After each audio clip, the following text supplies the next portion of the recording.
in the heart of the ancient land of Nzinga, where the sun kissed the earth with warmth and the trees whispered secrets to the wind, there lived a young woman named Adama. Her hair was a crown of coiled beauty, thick and rich like the soil after the rains. She loved her hair, for it carried the legacy of her ancestors, who believed that hair was not just for adornment, but a sacred extension of one's spirit. One day, as Adama walked through the village, she heard of a new salon that had opened in the marketplace. The women chattered excitedly about its smooth chairs, gleaming mirrors, and the promise of tamed hair. Curious, Adama decided to visit. When she arrived, the salon was filled with the scent of oils and creams, but she noticed something unsettling: the sharp teeth of combs and the rigid bristles of brushes scraping against the crowns of women who winced in pain. A stylist approached her. "Sister, come sit. Let me make your hair sleek and smooth." Adama hesitated. She had always tended to her hair with patience, using only her fingers and the oils passed down by her grandmother. But curiosity made her sit. The stylist grabbed a fine-toothed comb and began to pull through her thick kinks. The pain shot through her scalp like lightning, and Adama gasped, "Beauty is pain. You must endure." But Adama did not agree. She stood and left, her roots aching from the rough handling. That night, she visited her grandmother, Mama Binta, the village's elder and keeper of ancient knowledge. She told her what had happened. "My child, do you know why our ancestors did not use such tools?" Adama shook her head. "Combs and brushes break the hair. Our hair, like the sacred baobab tree, is strong when treated with love, but brittle when forced into shapes that do not honor its nature. Our fingers, dipped in natural oils, know each coil, each kink, each strand. They do not rip or tear, they nurture."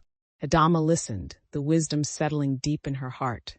The next day, she went back to the village square, where the women were still lined up at the salon, their scalps red and sore. Adama stepped forward and spoke. "Sisters, do you remember the way of our mothers? Do you remember the whispers of our grandmothers who told us that our hair is the crown of royalty?" The women turned to her, curious. "We do not need tools that bring pain to make us beautiful. Our beauty is already within us, in every curl, in every strand. Let us return to the ways that strengthen, not weaken." Some scoffed, but others listened. Slowly, Adama showed them how to detangle with patience, how to oil their roots with love, and how to twist their hair into styles that honored their heritage. Over time, the salon in the marketplace closed, but Adama's teachings flourished. The village embraced their natural hair, not as something to be tamed, but as something to be celebrated. And with each coil left unbroken, the spirit of their ancestors smiled upon them, proud that their wisdom had not been forgotten.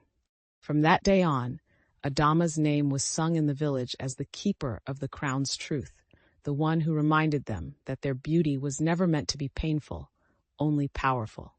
As years passed, Adama's teachings spread beyond her village, reaching neighboring communities and even distant lands.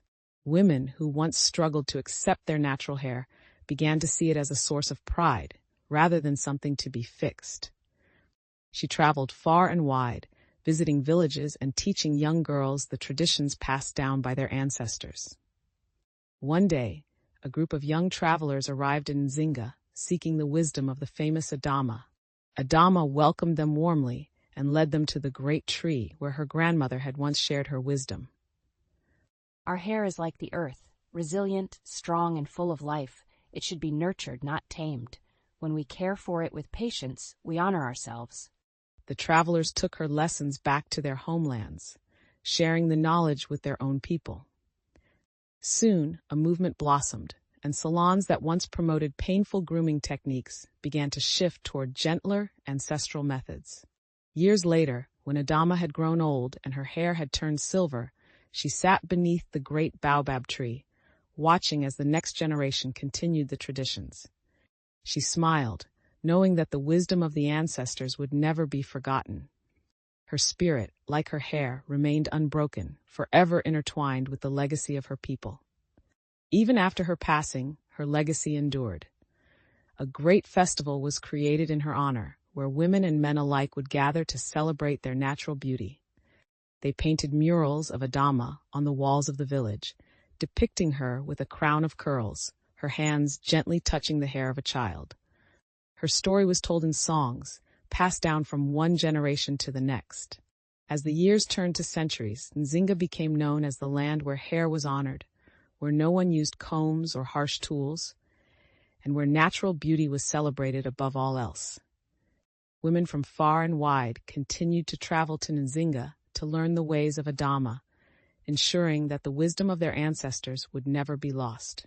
And so the tale of Adama, the keeper of the crown's truth, remained a beacon of knowledge, guiding every new generation to embrace the beauty of their natural selves. Her name was whispered in the winds, sung in the rivers, and etched in the hearts of all who came after her, forever immortalized as the woman who taught the world to love their hair as their ancestors intended.